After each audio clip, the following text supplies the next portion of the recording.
Hey everyone, welcome back to Make It Happen Mondays, where we talk about sales, business, entrepreneurship, personal growth, mental health, and everything in between with guests who I truly respect and I think make a positive impact on the world around us. Now, today's conversation is with Adam Robinson. He is the CEO and founder of Retention.com and RB2B, one of my favorite new technologies here. Adam's a ride. He got my attention at a golden hour presentation that he did in New York City when I was there, talking about his growth and how he bootstrapped his startup to $22 million in ARR, which is absolutely bananas. And he is crushing it on LinkedIn from a organic post standpoint. I would highly recommend everybody check out what he's doing. And he picked a few fights along the way, which really boosted his credibility. I'll let you go find out who they are.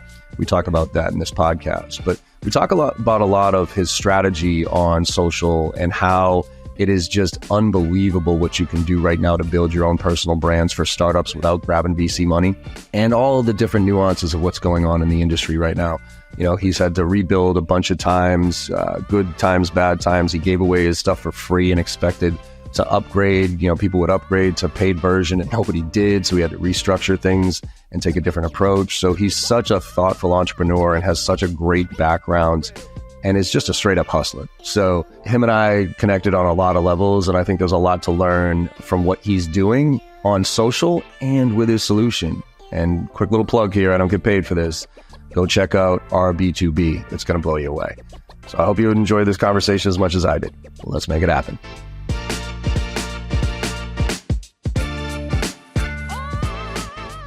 Adam Robinson, welcome to the Make It Happen Monday podcast, my friend. How you doing?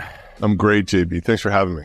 Yeah, man, I'm looking forward to this conversation. I've been following the shit you've been doing on social, man. It's cracking me up. First of all, it's super educational, but the fights you're picking, man, I was a fan when I saw you at, what was it, Golden Hour, just a few weeks back in New York. I think that was the first time I saw you, and you were just super transparent, like with your journey and what you were doing. Then I saw the shit going with 6 cents, and I fucking lost it. Man. And I was hysterical. So we'll get it. Yeah, I was gonna show up. I was on Gerhardt's podcast on Thursday, and that's like totally the 6 Cents audience. And I was gonna show up dressed as Latane in a pink suit and a wig and his earrings and like whatever. And my wife was like, because like she and I, when I launched the Retention.com, which was called Get Emails like 4 or 5 years ago, I did some Facebook ads that were hilarious, and they were kind of like inflammatory to the privacy people, and they'd write all this hate, which would make the ad work better. So I just like take the comments and I make another video about what they were saying I was a scumbag about or whatever, and they were hilarious. I was dressed up in costumes and everything, and she was like, "You're above that now." You know, she's like, what kind of example are you trying to set for our daughter, or whatever? And she really made me feel bad about it. And to some extent, I agree. One of the things that I like about, 95% of the stuff I put out is it actually is like just incredibly positive and like inspiring and like whatever else, which I think a lot of the influencer brands on social media, not necessarily LinkedIn. I think it's less on LinkedIn, but it's kind of like, I'm better than you. You suck. If you give me all your money, I'll tell you the one thing that will make you almost as good as me.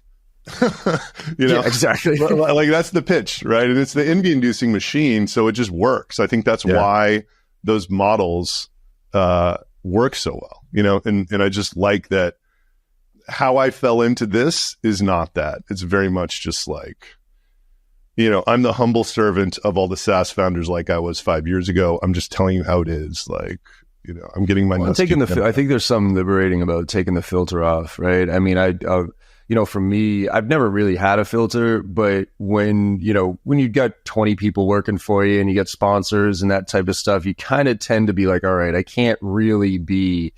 And just recently, everything fell apart early 2023, went back out on my own.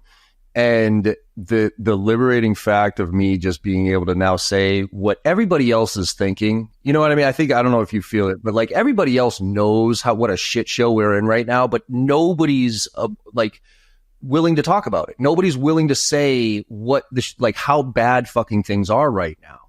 And I'm just out there being like, if you I did a post recently and was like, hey, are you okay? Like, cause I talked about my journey and how fucked up things were. And I got so many people reaching out to me being like, dude, thank you.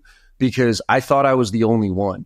And I'm like, you thought you were the only, like, who the fuck do you know right now that is killing it? Like, and if their perception is, I promise you they're not. So I guess let me start here, because we'll start with the background and everything, but I wanted to go back to that little thread you talked about with your wife and that type of, what is the line these days for you of too much versus not enough? And I'll give you context of why I'm asking this question. There's a couple of people out there where at first it's kind of funny. You're like, oh, they're picking fights with giants. You know what I mean? They're kind of throwing jabs on social. But then it's just like, dude, to your point, like grow up. You know what I mean? Like now you're hurting your brain. I'm not going to name names and it's not you, but there's a couple people that I know that have done really well picking fights. And now it's just like everybody I talk to about them is like, yeah, like they've gone too far. Yeah. It's not cool anymore. Like, and now you're really hurting your brand because you kind of look like an ass. So what in your opinion, what is that line? So I think I actually found it for this fight that I'm picking. So like, I kind of just wrote something funny about how they tried to 3x our pricing. And it was a shit post, but it was like kind of written in a funny way. You're like, who writes their data is terrible? You're reading it's just, I've never seen anything like this in my life. And then the cease and desist thing was just so awesome. And then I'm sitting, I'm like, I wonder if these guys, some idiot over there actually created an RB2B account. Cause if they did, that's an even better, it's like, oh, they're suing me for the same thing they did. And some AE did, right? It wasn't even their product people, but just some random ass AE, but it gave me the ability to say like, oh, they're doing the same thing or whatever. And then, man, I'm sure you've gotten like this before. So I started learning more about them. And the situation over there is not great. It's like I was like, okay, what? Like they're well, I saw your post that broke down like their financials and their profitability. Totally. I'm like, ooh, yeah, that's gross. So it's like, man, like, okay, if they keep growing at 30% a year, they're probably okay, but probably like not definitely. And then if they just stop growing, they're going to have to fire 3/4 of their people for sure. Maybe even 90% or whatever. And I was like writing it like, like all just like, oh, whatever. And it was actually much more inflammatory than that. And, I like let my friends read it and 80% of them were like, dude, like you can't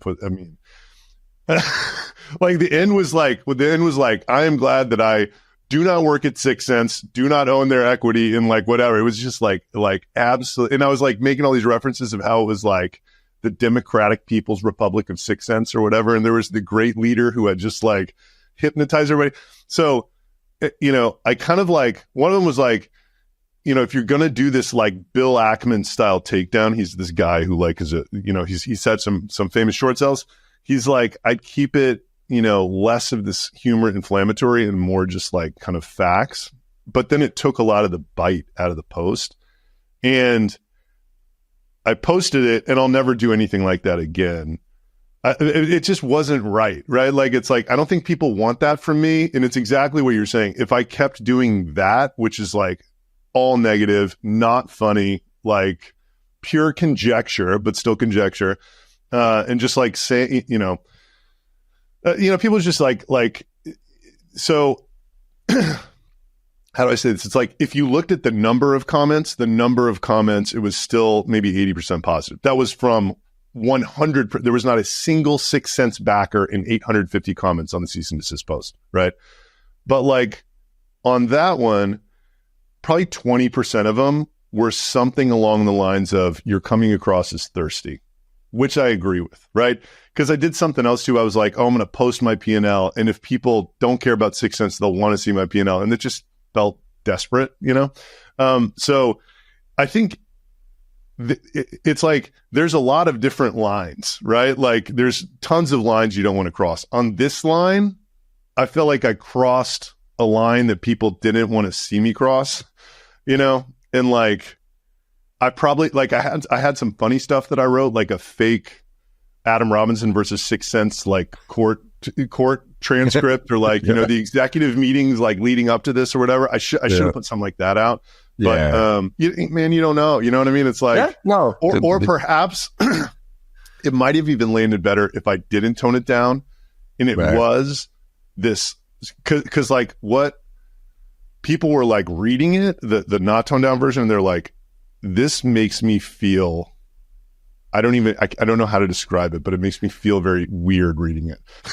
Well, I think I kind of had a similar, like when I read it, I was like, I actually appreciated the educational component of it, of like showing why this is a problem, right? But to your point, I think just from my standpoint, I think where I started feeling weird was when I started thinking about the reps at 6 Cents. And if I was a rep at 6 Cents reading that, I would now be questioning everything about my job. I'd now be on the market. I'd now be like, what the fuck is happening to me? You know what I mean?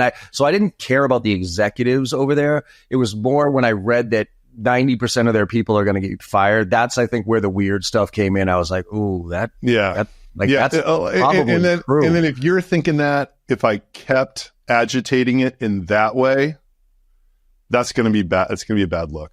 But the good thing about LinkedIn is a super fast feedback loop, right? Like 3 weeks from now, like the only thing that will ever bring that post back to people's minds is a conversation like this. And I think that like when they hear my perspective, they'll be like, oh, you're thinking about it the right way, you know? Well, and I think let's go on to that feedback loop, because I saw a post about your, first of all, you're doing obviously you put out there, you get a feedback loop pretty quick on LinkedIn, but is it your COO? Who is the one who's doing Santosh, the Yeah, they're doing the weekly, like, just what are they doing on that? Because that feedback loop is awesome. Could you talk us through that? Because I think that's something that everybody could leverage for their own business. Yeah, the webinar. Oh yeah, so that's kind of like our weekly event. So for background, check out my stuff. I post probably like a quarter of the stuff I put out is something related to either like a very detailed monthly update with like my monthly recurring revenue and P&L and stuff. Or, I'm launching this product, RB2B. It's a freemium offer. It's PLG. I've never done anything like it. So I'm super unqualified to do it. And I realize that. And I have these hypotheses. And the thing that I'm not surprised by is that they don't work out, right? I was totally convinced that people would see these leads in Slack and we would just have upgrade for $450 a month raining on us. Cause I'm like, who can't afford $450 a month? Like 6,000 signups now, 0 people have upgraded on their own. Oh. I mean, it's just, and the fundamental problem is, the magic moment of this product is when you look at the leads in Slack. So we wanted to give that away for free rather than keeping people in the app, because then there's all sorts of problems. It's like, I don't want to keep another app open. It's like, it just doesn't look as sweet. And the problem is when you create the magic moment in Slack, my plan was to charge for integrations and just people would just be clicking this button in Slack because they want to like enable the integration. The problem is anybody can parse the Slack block with no code with Zapier for like whatever. So then it became this weird thing where it's like there was so much value in the free plan that we'd be having these discovery calls. And it's kind of like, no matter what we told them the paid plan would include, they were kind of like, dude, like, it was weird. Like there was a tremendously high willingness to pay before they saw the free version. And then afterwards they were just like, I'm just going to stick with the free thing. So, you know what's odd? Sorry to interrupt. You know what's odd is, for context, like you're literally facing the exact same challenge LinkedIn did when I first started working with them. They gave away LinkedIn. Everybody fucking loved LinkedIn. And then they tried to upgrade everybody to premium. And people were like, what else do I get? Like I get that now, obviously done a really good job. They had their different products that they could sell to recruiters and everything else. But I vividly remember their biggest challenge was that exact problem, is that they gave away the like too much free stuff that was too valuable. So when you looked at the upgrade piece, you were like, is it really worth it? And they're still struggling with that to this day, quite frankly. Mm-hmm. So, but I mean, I think that's how you get true scale. Yes. Yes. I think you kind of need to operate with this mindset that like, I am not going to be making as much revenue as I could. I'm not going to be making as much revenue as the person who acquires this is going to make, but that's going to be the story. It's like, how can I run this in the way I want to run it? And it's still, so my attitude now is like, anyway, where this came to be is like, I'm posting about this. I'm like, our conversion rate is like 0.0002%. Like, here's what I'm trying, whatever. And like, I mean, hundreds of people are writing these comments that are not the little magic wand chat GPT thing. They're like giving me deep thoughts in like vocabulary that I did not know and like frameworks for thinking about all of this stuff. And they're basically telling me exactly what I have to do, like, and the answer is, basically like give it for free for 85, 90% of people, but like gate the contact count. And like, I didn't want to do that because that's going to be a high churn business because you're selling leads as a SaaS, but like, whatever. If it's high churn and if it's high churn with zero CAC, like fine, like I'll take it and figure it out later. So I'm talking to Chris Walker and Andy Muborn about, I just can't even believe how good this information is I'm getting, and it's like real time and it's like whatever.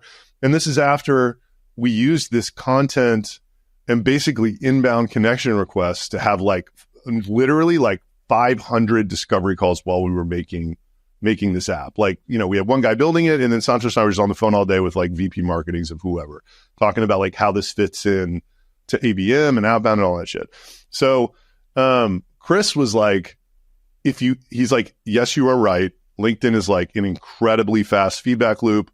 He's like, the best feedback loop is this weekly event.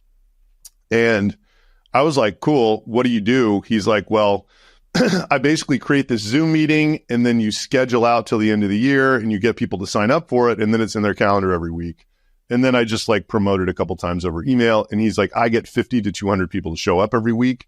And I do a 10 to 30 minute monologue. Then I open it up for questions. And he's like, it just helps with everything. It really helps, take the temperature of the market where the pain is. He's like, it really helps with my narrative in the market, basically, because that's his whole business. It's just like this content that like hits and then, funnels down into his agency. And yeah, so I promoted mine a couple times, made a post about it. And based on what I saw, I was like, okay, so there'll probably be, I heard that 20% of people show up for events that sign up or whatever. I think I had 120 registrations going in. So I'm like, okay, cool. This will be like 30.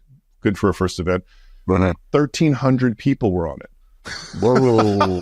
Yeah, I mean, that's what I'm saying. It's like so many parts of this I'm just so mind blown by. I think a couple hundred came in through Zoom, and then I had made a post about it a week before on LinkedIn because I streamed it through Recast or whatever that's called.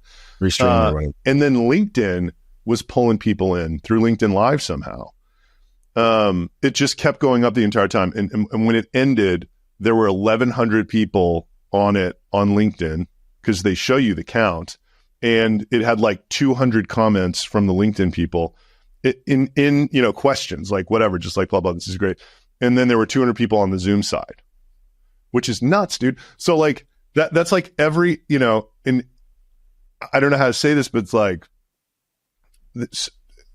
so many parts of this are just defying gravity like that. Like I just can't even believe how incredible this all is.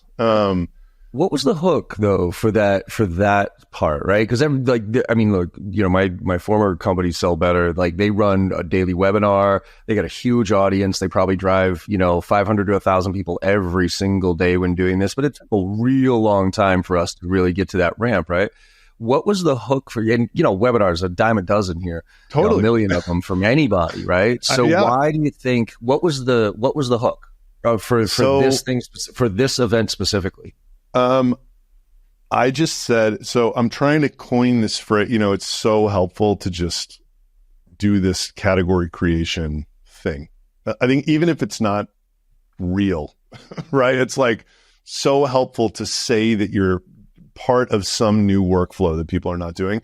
And then my thing is inbound led outbound.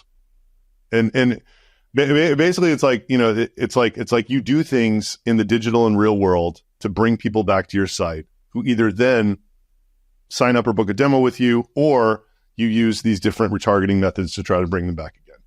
And the novel retargeting method, of course, is RB2B. I just was like, hey, inbound led outbound workshop number 1, inspired by Chris Walker, is on Tuesday. topic number one is what is inbound led outbound. I'm going to discuss this, these playbooks we're doing or whatever. Yeah, we'll see how this week's go. It's later today. We'll see how many people show up. I haven't even created it in LinkedIn yet, so maybe I'm still trying to figure all this stuff out. But I was like, it was literally like 50 times more people than I thought were going to show up. It's totally nuts. Yeah, and I immediately quit the event, and I had a coffee with the VP marketing of G2 who was here for Forrester last week. And I told him, I'm like, 1,300 people show up for this thing. He's like, we've never gotten more than 200 people on any, like our biggest one by far was 200. Like, let me ask, did you promote it as you, or did you promote it as RB2B, or did you? It's like my face is on this thing. That's so okay. Yeah, that's what I figured. Because like the personal brand versus the company brand is like 10x, right? Yeah, at least I think. Yeah. Oh, it absolutely. It's like it may be 10x. Here's the way to think about it. It may be 10x on any individual thing that you do, but all this stuff compounds. So if everything is 10x, then in a year it's 10,000x. Yeah. Like there's just nothing, No, look, if you ask me, it has to all go this way. So, I'm on the my other company sells into these e-commerce brands, and they're, I think, the most sort of like forward thinking and operating e-com brand I know is this guy who's a second time dude. His name's Ryan Babenzian. He's got this shower head brand called Jolie. Who cares, right? But he's like, we're going to make the Apple of shower heads. And he like reverse engineered the business model to have a subscription where it's like, we send you a filter for $99 that no one cancels ever. And his co-founder and one full-time employee got to 50 million run rate in 18 months. Jesus Christ. Just like all UGC. So like their whole thing was like, they kind of like it's like paid, there's great marketers. So crushed paid ads through an agency. And then they basically went out and got a shower head into 20,000 medium-sized influencers' hands, who then they like it. So like they do a post about it or whatever. So he got 20,000 pieces of UGC created last year for his thing. That's what I'm trying to do. It's like, how do you get that? Because I mean, that's what I'm trying to engineer here. And I think it's possible with this tool. And like the thing about it is so beautiful is like, if you can get it, if you can get free users to make UGC instead of pay, it's like, as you get more free users, in theory, more UGC is going to come out, and then that becomes the moat. It's like, in a world where anyone can build anything, what do you have, right? Which is like the question about LinkedIn brand versus LinkedIn direct sell. I think these days, I heard David Cancel say this from Drift. When he started Drift, he's like, there were 600 people doing what we did. I was looking at what Procter & Gamble did, right? Like, how do you create affinity around a brand and then sell what are commoditized products into it, right? Do you think that there's still too many founders out there that they're engineering driven, that think the product matters? Well, what I would say is it definitely does. Like, it can't be, you know what I mean? Right? Yeah, it's like the combination. Yeah, right. I think there's no question that being able to amplify things through distribution is the way you break through. It's just, to me, it's like so similar to cutting through on LinkedIn. It's like, this is how you have to do it these days. Like, man, it's so expensive the other way. It's like, what happens when you build something and people don't want it? You got to go back, so it's kind of like this really hyper iterative. There's this great book called 4 Steps to the Epiphany that I always say is my favorite startup book. And it's the lean startup method. The lean startup guy kind of summarized this. It's like, you have got to be building your buyers as you're building your product before you have it, because software is so hard to get right that if you do not do that, you will almost certainly fail. If you do that, then you'll find out that what you're building sucks and you'll quit before when the stakes are still low and start over and sort of do the same thing. And to me, LinkedIn has given me the ability with this new product to just do that at light speed and at a scale that was never before possible. I mean, you read that book, this guy's like, oh yeah, you make, 10 cold calls a day for a week, and then you'll get 5 conversations the next week. Like, we were having 10 a day for 3 months. Like, it's just with like perfect people, it's insane. But it wasn't what it was exactly what you said. It wasn't pitch slapping people. It was letting them come into us, off of some very soft CTA we did after a very articulate post that just nailed this pain that like we knew that they had. And it's like, yo, you want to talk about this like person level ID thing? Like, hit me up on the DM. Right. And I think that's ultimately it. It's like you add enough value to people, and so the challenge though is like free, the free versus paid, right? Like the people who consume free content don't necessarily pay for stuff, but they give great feedback loops so you can iterate and find the people that'll pay. Yes. And word of mouth like that. I think if you don't have word of mouth in today's world, do not go a step further until you have some way of realizing you have word of mouth, because nothing that you will do will work. All of these things will amplify word of mouth. Once you have word of mouth, everything works. If you don't have word of mouth, nothing works. Like we're sitting here picking channels, right? It's like, well, what's the maximum lowest hanging fruit that we can execute on and keep a small team? But if you don't have word of mouth, it's like none of what we're going to do would work for you at all. That's why I love, early in my career, I read Raving Fans by Ken Blanchard, right? And it was just that whole concept is like, make raving fans out of your customers and that'll be your marketing engine. Like you almost don't have to invest in marketing if you create raving fans out of your product, like that guy did with the shower heads, right? It's like, hey, take it. What do you think? Oh shit, this thing's awesome. Let me tell everybody about it. And I think people like doing that too. Let me back up a little bit from your sales background here, because you didn't start in sales. You started in finance or economics, right? Like you got your degree in economics, I think, right?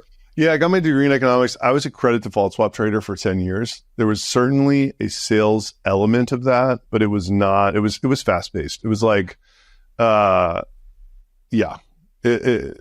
you understand the fundamentals of sales definitely. I was going to ask, like, when did it become evident to you the importance of sales and marketing compared to the product or whatever you were, selling, if you will? Like, because there's a couple of threads that I've read through where, you talk about the importance of a founder who can sell and sales led and all that other stuff. So where did that hit you, like, in your career where you're like, shit, man, I got to learn this craft? Yeah. So my first startup journey was a little strange. I think a lot of people start with these like very small business, low price startups because you have no brand and those are the only people that'll buy from you. So it's like you start selling a SaaS at $9 a month and then you just like work your way up market until you can't anymore because that's just math, In my first product, we were poaching customers from Constant Contact, another one of these David and Goliath fights. We kind of figured out a way before Built With to like do the Built With thing. So no one else was doing it. And it really worked. And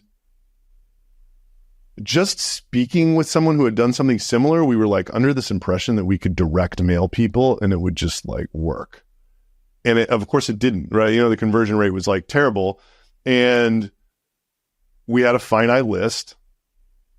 And it's like, okay, like if we direct mail these people, we're going to convert 0.2%. If we call them, if you call a list that is a perfect list that no one else is calling, then you're going to convert 5% or like maybe even, 7 or whatever.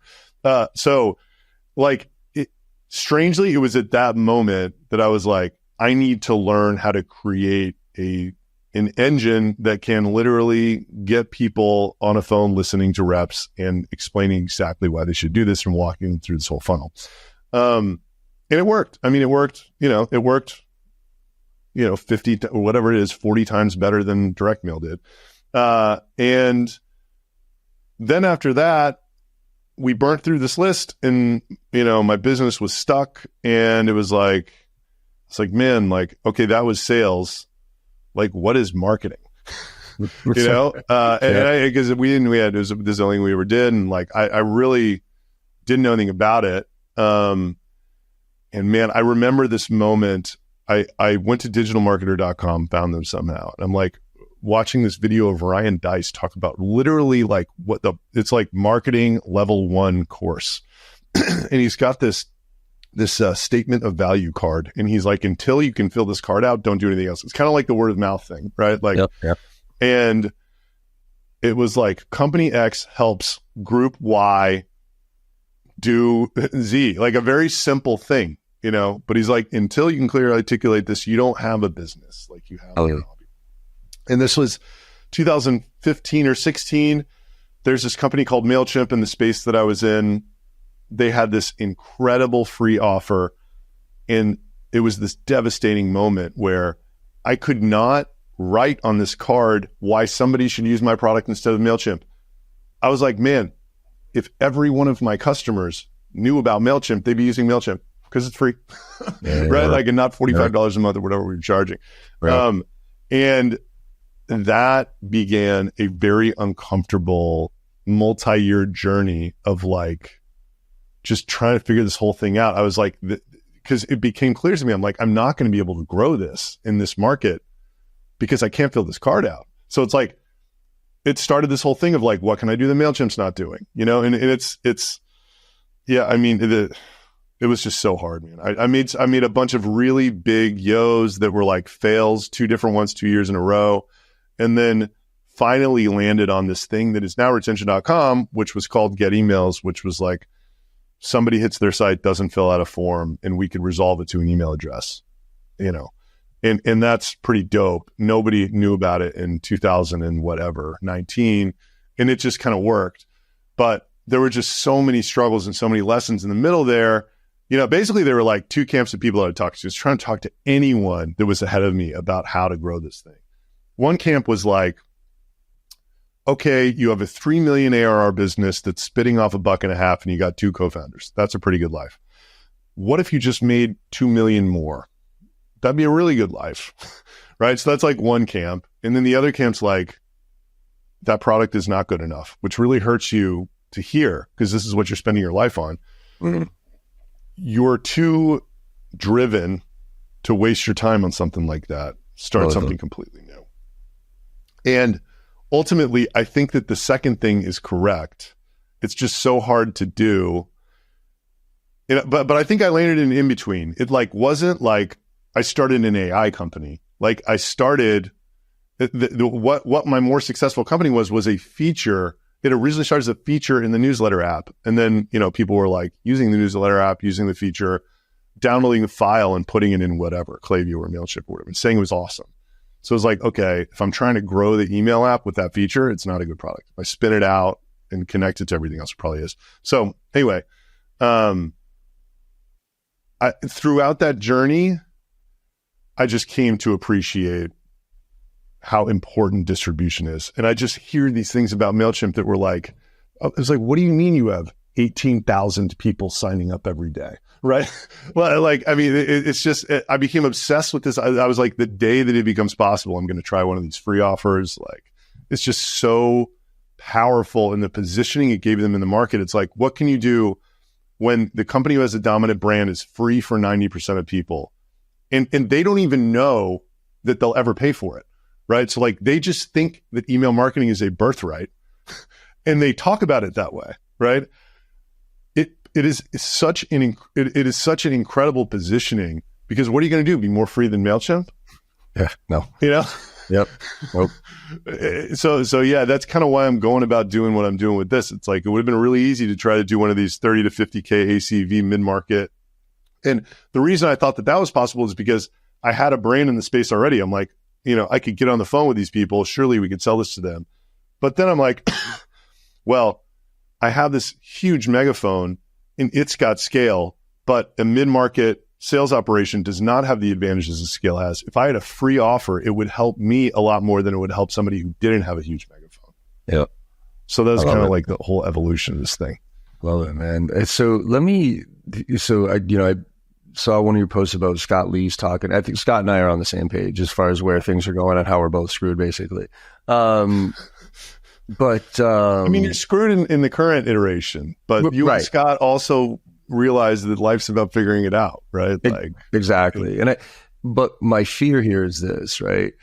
I think SDR, BDR role, maybe 2 to 3 years as a life cycle, winding down, transitioning to inbound as outbound with full blown, account-based marketing, feeding true intent, not just download white paper, but on the website, looking at different pages, doing those type of things, and then getting tailored messaging and then putting the human as the last mile to have that conversation, almost like a dashboard we're going to be sitting in front of. And instead of wondering who I should call today, it's going to say, no, John, you got to call Adam. And by the way, you need to call him. You don't have to email him because his personality says this, because we're tapped into Crystal knows as well, like all that shit. So first of all, A, do you think we're headed in that direction? B, what does that mean for the population of sales? And one more point on that, because I walked out of Golden Hour and I wrote a post, said sales reps, we're fucked, because marketing is coming so far down the funnel, if you will, as far as education is concerned. And the data is undeniable that clients want less and less interaction with sales because they don't see any value with it. So I think we're in an 80-20 rule here, where Pareto's rule of 20% are going to learn how to leverage this shit and be assassins, whereas the other 80% are just going to die on the vine. And I'm worried about that as the profession. Help me understand why either I shouldn't be worried or what people need to do to evolve in this world. Yeah. So like I had a really rough experience, and yeah, I'm a novice or whatever, but like, I kind of did this classic screw up where you got outbound working with 2 BDRs and then you try to scale it to like 8 and you're booking the same amount of demos. Right. And you're like, that would have never worked, but it used to kind of work. Yeah. When money was free, sure, grow at all costs. Yeah. Yeah, exactly. It used to kind of work. But, and then we reduced the sales squad and the culture got so much better that the whole thing started speeding up, and it was just like, whatever. So then it got me thinking about a lot of stuff. And really, I think the fundamental issue is that response rates are just getting crushed. And I think that like the trend there, like I would bet you everything that I have that the world sends more emails in 2025 than 2024. Every single penny I would put on the line. Oh yeah. Yep. In 2026, way more. Right? Like, so it's like even the best personalization, if the channel is just getting annihilated, doesn't work. Right? So it's like, I think we're in a moment now where, I had this really smart buddy who was an investor at Goldman Sachs, and he kind of went on his own. In 2017, 2018, he thought shopping malls had been crushed too hard, meaning the valuations were depressed because of the Amazon thing, but it was too much. And he actually bought a mall, and then he bought a bunch of mall public equities. And guess what happened? All of them are bankrupt. It wasn't like, why? Because this mega trend of Amazon siphoning off stuff that people used to go through to the mall for is in place. Yes, there are, dead cat bounces or whatever, but like the mega trend is it's getting worse. So I think the mega trend in what is known as outbound today is undeniably getting worse. Now, I have created a business model where I was like, what is the opposite extreme in the most extreme way that you could go about doing this? I don't think that's necessary. I don't think we're there yet, but like the similar things to what you described are what I think is probably going to happen. And so like some of the pushback that I get was like, you never should have been having an outbound engine on a 20K ACV deal anyway, which, okay, fine. Like they're like HubSpot made you think that was possible. And it was for a while. It's like, okay, well, if you cut response rates in half, then we're now at 50K where it works for North American reps or whatever. If response rates get cut in half again, it's 100. And if they get cut in half again, it's 200. And then no one's got a job. Right? Like, so that's concerning to me. And, so it's like, to me, it's like, I don't know which part of it is the chicken or the egg. Like the fact that this is happening, does that beget people doing their own research because they have to? Or is it the fact that they're just getting this information? So LinkedIn's, I think, this incredible sort of case study of how this is all changing, right? And so much of it is kind of up in the air also. Like, I built a business model around trying to future-proof something in this environment, right? So it is free. It didn't have to be. Like, this is not a free product. People think I'm out of my mind for giving it away for free, but like, I do because that's what I think works right now, you know? And when we talk about these trends, I think it'll continue working. And strangely, dude, we're getting an enterprise lead like 2-3 times a week, like crazy sort of, we're through legal at Rippling, MongoDB, like, you know, every day we get a few times we get like a 5,000 company employee that's like, I want to talk to you. I don't know if we've closed all the deals because of the nature of the product, but it's still like, that's one of the things I think that's a reaction. It's like, well, you can't do the type of deals I need to do. It's like, maybe you can. I mean, that's not what I focus on. But so I think it's like business models will have to adapt to this new world in one way or another, just because what's the alternative, right? It just can't, you can't fund it forever, right? Nope.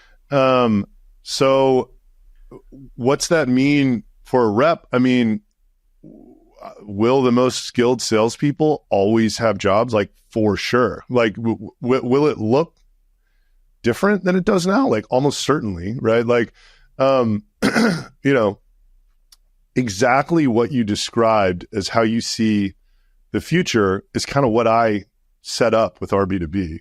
You know, it's like, and then, you know, it's like basically like creating the desire for people to come learn about you on your site, and then taking that signal and then trying to get them, you know, further and further down the funnel any way you can, basically.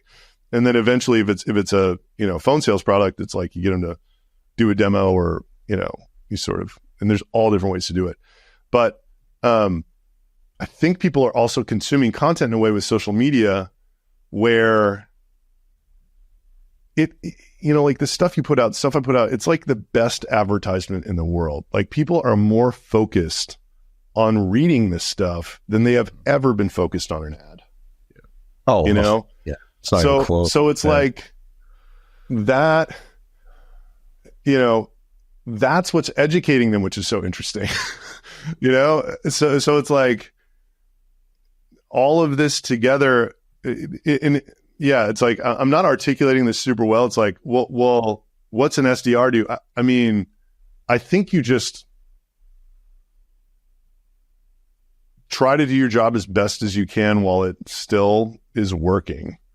I personally think that anyone who can build audience on social media organically has a tremendous leg up in this new world, because you're not going to be an SDR forever.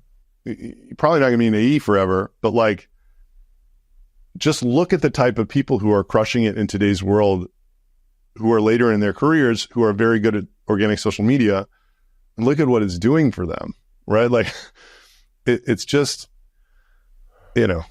No, you're right. I mean, I think that's why I almost think of, you know, my first major in school was art, and that was a terrible disaster. So I moved on quick, but you know, I studied Picasso, and what fascinated me was he wasn't Picasso, like we all know him. He spent time mastering each of the mediums before he started to really fuck around with them, right? So so he was in this, you know, acrylics, and then he was in oils, and that, you know, and he really mastered each stage to understand how to master it. So it's almost like you can't break the rules until you know the rules. So you can't you can't evolve without having the foundation.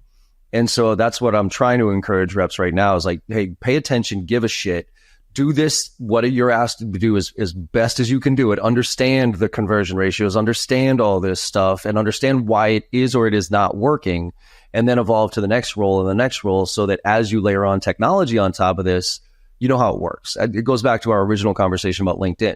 I think the reason that I think I'm effective on LinkedIn, you're effective on LinkedIn, is because we knew a world of networking before LinkedIn.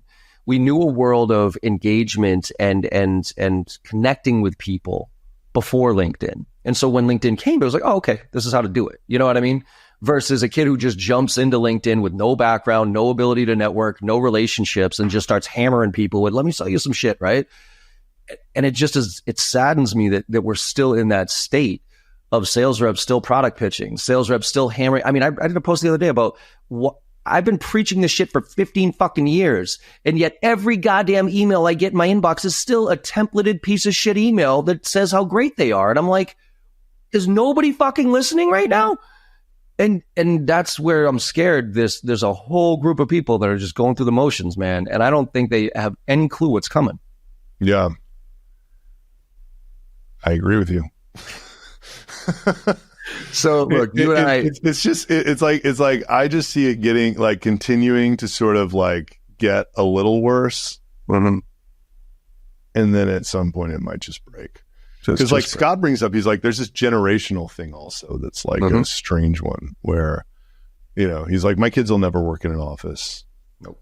They don't email. You know what their email address is, you know. Like even Excel sheets. I mean, we're all headed to the, it's not even going to be an iPhone. It'll be a chip like Elon.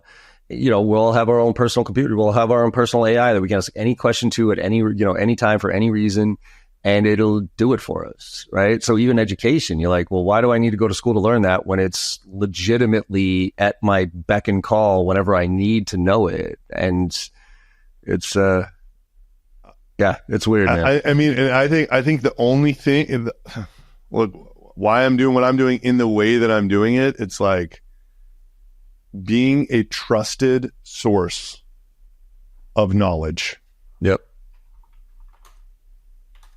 Thrives, not only survives, right? Like if you are a trusted source of knowledge and you are the guy for what you do. Yep. That in that world, you keep getting pushed higher. Yeah. As more people enter and try to figure it out or whatever. Yeah. It's everything. It's like trust, brand, like however you want to say it. It's all that trend is that way. Absolutely. Awesome, man. Well, look, we need to talk because I want to work with you to do that for me. You know what I mean? Like set up this system so that I could, but for the main, yes, to get business, whatever, but it's more to educate people on where things are going and how easy it is to really be intentful with your outreach based on true signals and authenticity and all that other stuff, and stop with the spam cannon shit. So yeah, I'd love to work with you on this transition to just educate people of saying, hey, look, I'm admitting right now, I've done some recently. I mean, I always prospect just to kind of keep the wheels going, make sure that I can kind of keep my finger on the pulse. But I've done some when I tell you like super hyper personalized shit recently to some tier 1 target accounts that like would have worked a year ago, I would have gotten a response, no question about it. And I'm getting crickets right now as far as like the hyper personalized shit. And it's because timing is everything, right? If you're not there at the right time with the right message, it doesn't matter how good your personalization is. And so I'm looking at it saying, okay, I know I got to shift and I know my audience has to shift here, but let's educate them along the way of how to do it. So I'd love to, if you're up for it, work with you on that, see how we can make that happen. 1,000% down. Cool. I'm just so interested in it. Yeah, same here, man. That's the same thing. It's such a massive change, Yeah. Totally. All right, man. Well, look, we could keep talking about. I had about 2 other pages of notes of shit that I wanted to talk to you about, but in the interest of time for the audience here, first of all, tell them where to send you, like the RB2B shit. I've been telling everybody about because I'm loving it, even on the Slack channel. I haven't had it set up where I kind of automate the outreach and all that other stuff, but just seeing that shit in Slack is bananas for me. So tell people where you want to learn more about and where they can follow you and everything else. Sure. Yeah. rb2b.com. Check that out. That's the product. Person level website visitor identity. It's free, push to Slack, LinkedIn profiles, people on your website. And then LinkedIn is the place where I'm focusing all of the content creation efforts. So check that out. Yeah. And it's Robinson, right? Yeah. Adam Robinson. That's right. Perfect. Awesome, Adam. Well, thanks again. Thanks for coming on, man. It was a fun conversation. I think I'm looking forward to seeing following your journey and seeing if you and I can figure some shit out to educate the audience along the way. Totally. On my end too. Totally. I would love to come back anytime if any of these topics, deserve more digging into. Absolutely, man. Awesome, everybody. I hope you enjoy the conversation. Please go check out RB2B. It is absolutely bananas. And I hope you enjoyed the conversation as much as I did. And like I always say at the end of all these podcasts, go out there and make somebody smile today, because no matter how bad your day's going or you think it went, you make somebody smile, you know you had a good day, and the world needs a lot more of that right now. So thank you all very much, and I will see you on the other side. Hey, everyone. I hope you enjoyed that conversation as much as I did.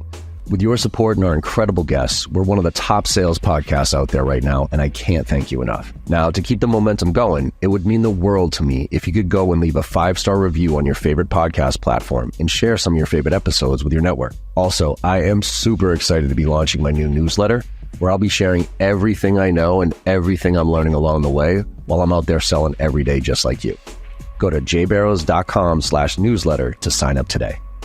Let's all level up and make this happen together.